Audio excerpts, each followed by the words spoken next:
नमस्कार साथियों, आप सबका पुनः स्वागत है श्रद्धा एस्ट्रो ज्योतिष में।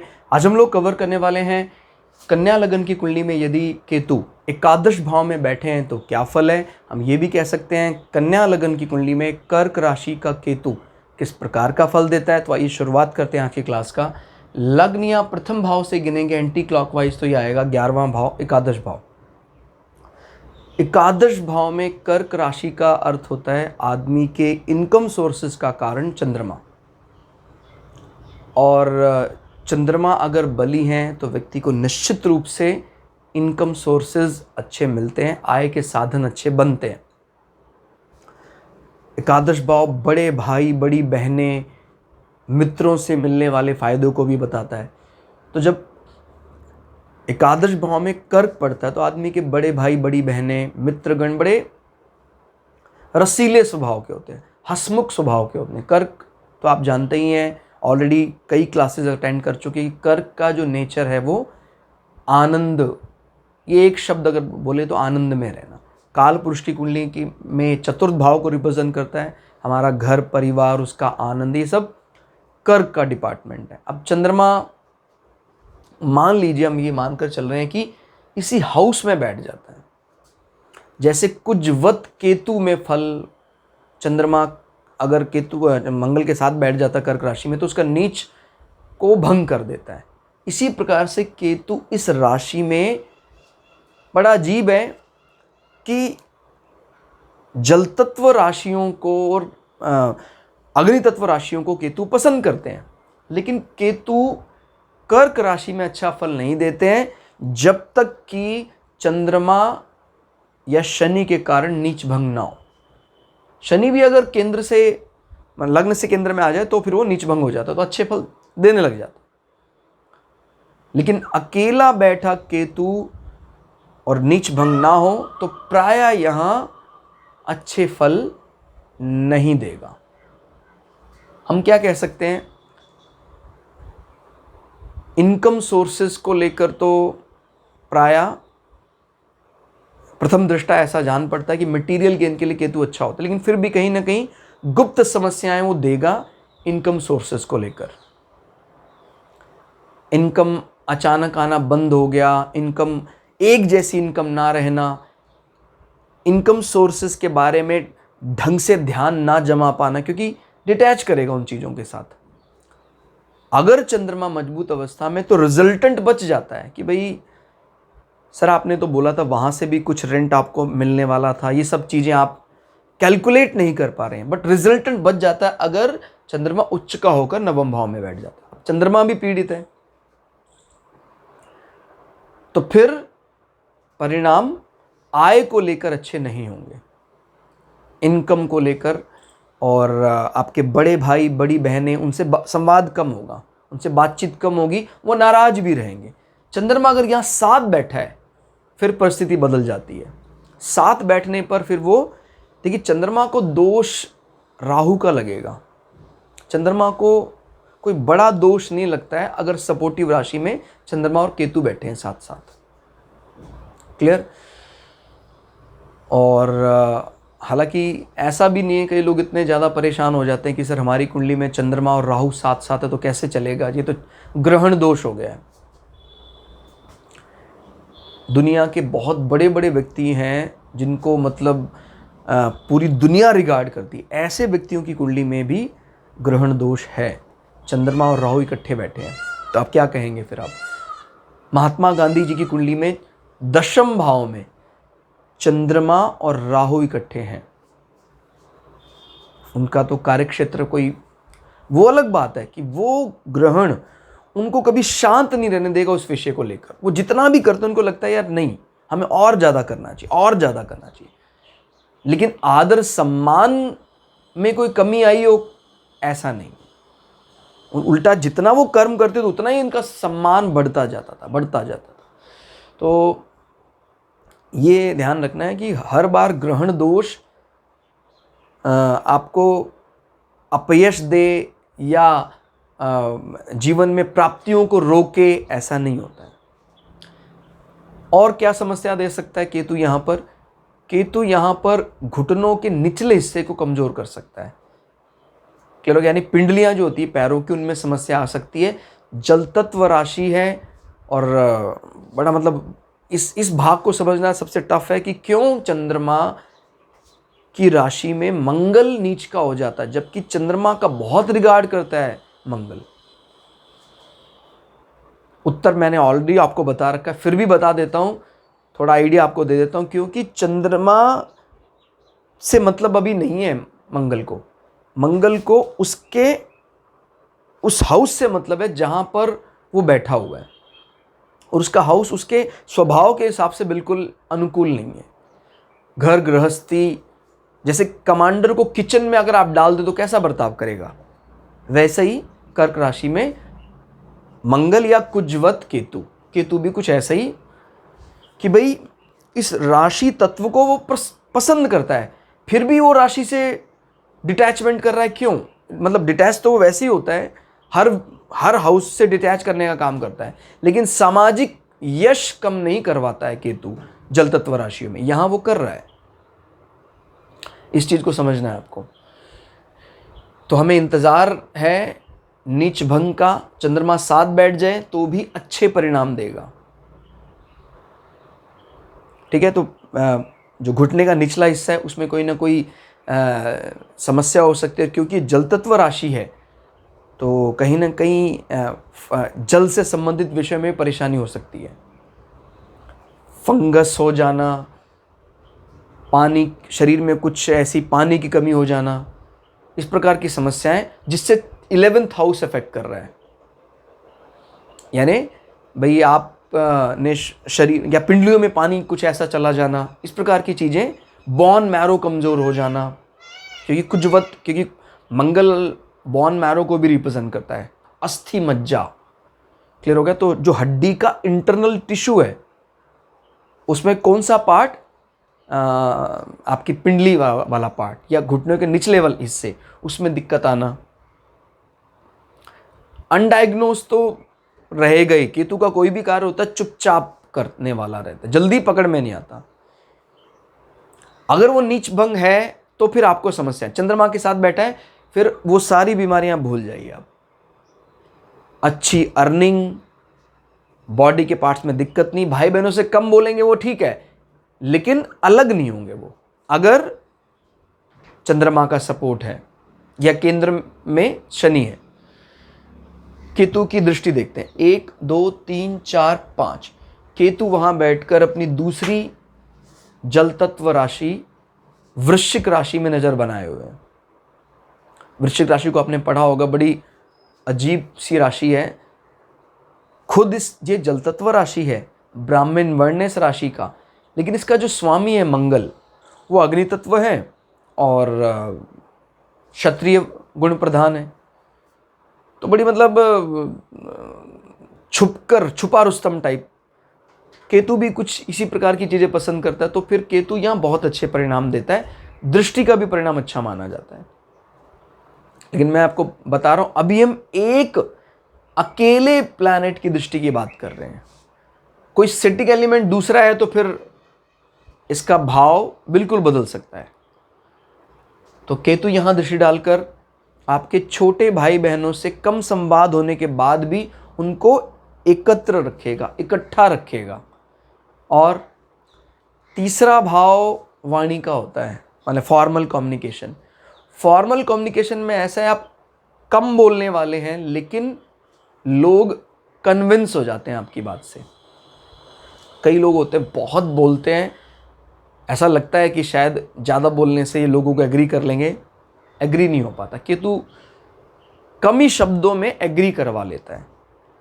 पराक्रम की जहाँ तक बात करें तो इनिशिएटिव लेते हैं वो, बिना बोले चुपचाप इनिशिएटिव लेंगे। मंगल की स्थिति अगर मजबूत है तो फिर कमाल का पराक्रम होगा गुप्त रूप से, जैसे मंगल यहां बैठ जाए तो केतु उस पराक्रम को कभी शो नहीं होने देता। आपने इनिशिएटिव ले लिए, आपको पता भी नहीं है, और जबरदस्त इनिशिएटिव लिए हैं, क्योंकि केतु दिखावे में विश्वास नहीं करता, सीधा एक्शन करता है वो। तो ध्यान रखिएगा, केतु का एक कार्य, यही सबसे बड़ी खूबी मानी जाती है कि केतु जहाँ भी अपना प्रभाव जमाएगा वहाँ दिखावा कम, कार्य की बात ज़्यादा होगी। तो इस अंतर को आपको ध्यान रखना है कि कभी भी राहु अगर तीसरे भाव में प्रभाव जमा रहे हैं तो वो बोलकर अपने शौर्य का प्रदर्शन करेगा, डिबेट डिस्कशन खूब करेगा। केतु कम संवाद करके भी आपको विजयी बना देता है। अगर अच्छी राशि में सपोर्ट उसका मिल रहा है तो इसी प्रकार का फल करना है। तीसरा भाव हमारी ईसोफेगस, आहार नाल, सांस की नली, इन सब चीज़ों का भी होता है। तो ये तो निर्दोष दिखाई देता, कुछ ऐसी अड़चन है नहीं। हाँ, अगर ये राशि सपोर्टिव ना होती या कोई ऐसा प्लैनेट बैठ जाए जो केतु का तो सपोर्ट हो लेकिन राशि का सपोर्ट ना करे, तो फिर केतु की दृष्टि ईसोफेगस, आहार नाल, सांस की नली में इन्फेक्शन, जल्दी जल्दी इन्फेक्शन हो सकता है, कफ वगैरह जल्दी जल्दी आ सकता है आपको, और फॉर्मल कम्युनिकेशन, फिर आपका फॉर्मल कम्युनिकेशन अच्छा नहीं माना जाएगा अगर शनि यहाँ बैठ जाता है, क्योंकि शनि का इस राशि के साथ सामान्यतः हम ये देखते हैं कि अष्टम भाव में तो अच्छा फल आता है। माने 8वीं राशि अष्टम भाव मेष लग्न में, बाकी सभी हाउसेस में ये संबंधियों को भी हमसे दूर कर देता है और उसका जो शारीरिक बॉडी का पार्ट है उसमें भी कमजोरी ले आता है। फिर इस कंडीशन में आदमी धूम्रपान भी कर सकता है। ज़्यादा धूम्रपान करेगा, इस हिस्से में परेशानी भी हो सकती है, गला का निचला हिस्सा, फेफड़ों में समस्याएं। हालांकि फेफड़ों तक जाने के लिए हमें चतुर्थ भाव को भी देखना पड़ेगा। ये सिर्फ सांस की नली तक सीमित रहता है, सांस की नली, आहार नाल। जब कभी भी केतु का कोई गलत प्रभाव जमता है तो ऐसे व्यक्ति के गले में कुछ अटक सकता है। छोटे बच्चे के केस के लिए बहुत सावधान रहना चाहिए अगर कभी भी केतु खराब अवस्था में दूसरे या तीसरे भाव में बैठा हुआ है। क्लियर? और तीसरे भाव से हम छोटी यात्राएं भी देखते हैं, तो छोटी यात्राओं से फायदा होता है। छोटी यात्राएं जीवन में क्योंकि ये कहीं ना कहीं केतु धर्म से भी जोड़ा जाता है देखकर, तो ऐसे व्यक्ति कोई ऐसा नियम भी बना लेते हैं कि भाई हम वीक में या मंथ में एक बार वहाँ जाएंगे, इस प्रकार का प्लान बनता है और छोटी यात्राएं जीवन में वो करता है, अच्छा फ़ायदा होता है उसका। कहीं ना कहीं अगर वो व्यापार की दृष्टि से भी करेगा तभी भी कहीं ना कहीं संबंध उसका धर्म से निकालेगा ही निकालेगा, क्योंकि केतु का एक, जैसे केतु को एक बार में कहा जाता है कि भाई गंगा स्नान कराता है, तो धर्म के साथ तो उसका अटैचमेंट वो लेकर चलता ही चलता है। ठीक हो गया। अब यहां से गिनते हैं हम आगे 5, 6, 7। 7वीं दृष्टि को काउंट नहीं करना है। 8, 9। 9वीं दृष्टि से केतु देख रहे हैं आपके सप्तम भाव में। कौन सी राशि है? मीन राशि। जातक का पार्टनर बड़ा समझदार, हास्य विनोद पसंद, क्योंकि ये बृहस्पति का रोमांटिक फेस रिप्रेजेंट करता है जो शुक्र को बहुत अच्छा लगता है। मीन राशि फेवरेट राशि है शुक्र की, आपको पता होगा। केतु की दृष्टि क्या बताती है? कितना अच्छा पार्टनर है, सब कुछ है। हालांकि ये पॉजिटिव ही माना जाएगा, लेकिन कई लोग इसको नेगेटिव ले सकते हैं, लेकिन ये पॉजिटिव है कि वो पार्टनर को ये बात कह देता है कि भाई मुझे तपस्या भी जीवन में करनी है और मैं आपके साथ जीवन में इतने वर्ष तक गृहस्थ का पालन करूंगा, फिर वानप्रस्थ लूंगा। पार्टनर के एग्रीमेंट के बाद पार्टनर से एक प्रकार से शारीरिक संबंध ना रखना। वानप्रस्थ का मतलब होता है साथ रहना लेकिन शारीरिक संबंध ना रखना। इस प्रकार की भावना विचार ऐसे आता है। हालांकि बहुत पहले दर्जे का विचार माना जाता है, फर्स्ट क्लास थॉट है, सबके बस की बात नहीं है ये। लेकिन अगर केतु अकेला मीन राशि में सप्तम भाव में नजर डाल रहा है और कोई और दोषपूर्ण दृष्टि नहीं है, तो आदमी इससे बहुत तप और बल अर्जित करता है। क्योंकि कहते हैं कुंडली का सबसे ज्यादा बल कहां से निकलता है? सप्तम और अष्टम भाव से। कोई व्यक्ति अपने लैंगिक संबंधों में अगर शुचिता कायम नहीं रख सकता है तो उसके पास कोई चाहे कुछ भी कर ले, वो अगर वो लैंगिक संबंधों में यानी क्या बोलते हैं, व्याभिचारी अगर कोई पुरुष या महिला गंगा में स्नान करे, गंगा में डूब के मर जाए, कुछ भी करे, वो उसको फल मिलने वाला नहीं है शुभ कर्मों का। क्लियर हो गया? तो ये ध्यान रखना है कि सबसे बड़ी रिस्पॉन्सिबिलिटी यही है हमारी कि अपने संबंधों में शुचिता रखें। हम रोते हैं, बिलखते हैं, तड़पते हैं, हमें पार्टनर अच्छा नहीं मिला। ठीक है, आपको याद नहीं होगा या आप याद करना नहीं चाहते होंगे, लेकिन हमसे इस जन्म में भी कोई ना कोई ऐसी भारी चूक हुई है, भूल हुई है, जिससे हमारे पार्टनर को मन मुताबिक ईश्वर ने हमें नहीं दिया। या कई बार ऐसा भी होता है कि पार्टनर मन मुताबिक नहीं है, लेकिन ईश्वरी कृपा से ही व्यक्ति के मन में ऐसे विचार आ जाते हैं कि भाई ज़्यादा बॉदर नहीं करता है व्यक्ति, कोई बात, ये भी कृपा ही है। एक तो होता है भाई समस्या दोनों को है, लेकिन वो एक समस्या से पीड़ित बहुत ज़्यादा है, दूसरा उस समस्या को बात ज़्यादा नहीं मानता है।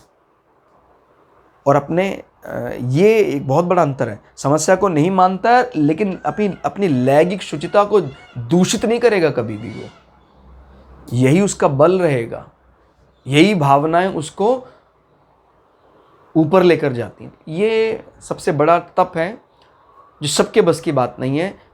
अगर सभी लोग इस तप को करते हैं, 7th और 8th हाउस, 7th यानी इंटरनल सेक्सुअल ऑर्गन और 8th external sexual organ, 7th यानी हमारे पार्टनर, 8th यानी हमारा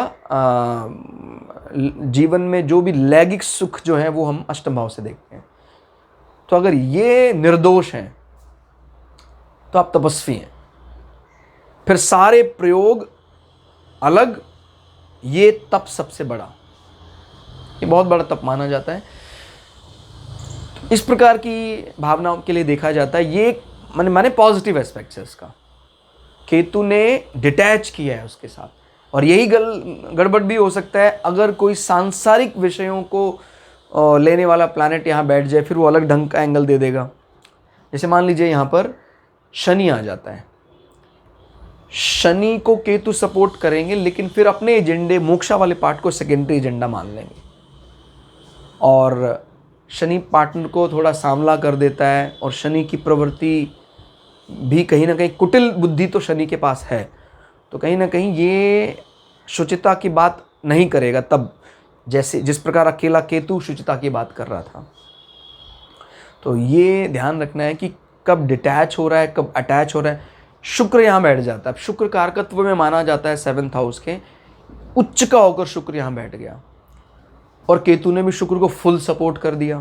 फिर ऐसा व्यक्ति अपने शुक्र को एक्सट्रीम पर ले जाना चाहता है, यानी अपने लैंगिक सुखों को अधिकतम उपभोग करना चाहता है, अपने लैंगिक सुखों का। तो ये एकदम ही अलग विचार बन गया। ध्यान रखना है, केतु का एजेंडा वो एक इल्यूजन, यानी एक वास्तव में नहीं है वो। तो जैसे कोई फिजिकल प्लैनेट आ जाता है, तो फिर उसके उस एजेंडे को हम पूरी तरह दरकिनार कर देते हैं। और केतु सब मतलब मित्र है केतु शुक्र का। तो ये वाली जो बात है, डिटैच होने वाली बात, वो फिर जीवन में एक सेकेंडरी वो भावनाएं जरूर रहेंगी। हालांकि उस कारण से इसको फायदा भी मिल रहा है। अकेला शुक्र बैठ जाए तो व्यक्ति अतिवादी हो जाता है बहुत ज़्यादा, जहाँ से भी उसको शुक्र संबंधी सुख मिलेगा वो लेना चाहेगा, तो कई बार वो व्याभिचार की तरफ भी चला जाता है। कहा जाता है शुक्र को इतना ज़्यादा अच्छा वृषभ में माना जाता है, इतना ज़्यादा अच्छा मीन में नहीं माना जाता है, क्योंकि वो अतिवादी हो जाएगा अपने लैंगिक भोगों को लेकर। तो फिर वो कहीं से भी लैंगिक भोग की कामना करेगा। वो केतु यहां उसको बैलेंस करने का काम करता है, डिटैच भी रखता है उससे। तो फिर शुक्र का वो दोष जो है वो काफ़ी हद तक कम हो जाता है। तो लेकिन ये है निश्चित रूप से कि अगर शुक्र यहाँ ना बैठे हो, फिर केतु की दृष्टि पड़ रही हो, तो आदमी फिर उनसे वानप्रस्थ लेता है, अपने पार्टनर से निश्चित अवधि के बाद वानप्रस्थ लेता है। वानप्रस्थ का मतलब मैं कभी भी नहीं बोल रहा त्यागना, शारीरिक संबंध निश्चित अवधि के बाद वो उससे बनाना छोड़ देता है। सप्तम भाव हमारे बिजनेस को भी, बिजनेस डील को रिप्रेजेंट करता है। अब क्योंकि प्रभाव अच्छा है, लेकिन कहा जाता है कि केतु कोई बिजनेस में ज़्यादा पारंगत नहीं है, अगर कोई दूसरा प्लैनेट यहाँ नहीं बैठा है तो ऐसे व्यक्ति को प्राय व्यापार नहीं करना चाहिए। अगर ये करते भी हैं तो ये लोग ज़्यादा इन्वॉल्व नहीं हो पाते हैं, वो दृष्टि उनके पास है नहीं। लेकिन हाँ, क्योंकि इसका फल बिगाड़ता नहीं है केतु, तो उस व्यापार से आपको कोई बहुत बड़ा नुकसान नहीं होगा। बड़ी अजीब बात है, एक तो आदमी, कई बार हमने ऐसा देखा है कि व्यक्ति ज़्यादा नहीं जानता है फिर भी उसके व्यापार में वो गाड़ी चलती रहती है, तो इसी प्रकार की भावना। लेकिन अगर आप पूरी जोश के साथ उस कार्य में लगें तो इन सब कार्यों में तो राहु पारंगत है, केतु को तो इन विषयों में ज़्यादा महारत नहीं है, तो कहीं ना कहीं फ़ायदा होता है, कहीं ना कहीं नुकसान होता है, तो वो तो जीवन का संतुलन ऐसे चलता ही रहता है। लेकिन ओवरऑल अगर हम देखें, सभी एस्पेक्ट्स मिला लें, इसमें नीच भंग का भी देख लें, तो प्रायः जल तत्व राशियों में केतु अच्छा फल देता है। तो आज की क्लास में इतना ही। क्लास आपको कैसी लगी कमेंट करके जरूर बताइएगा। मिलते हैं अगली क्लास में, तब तक के लिए जय श्री भगु पराशरा, जय श्री शुक्राचार्य, नमस्कार।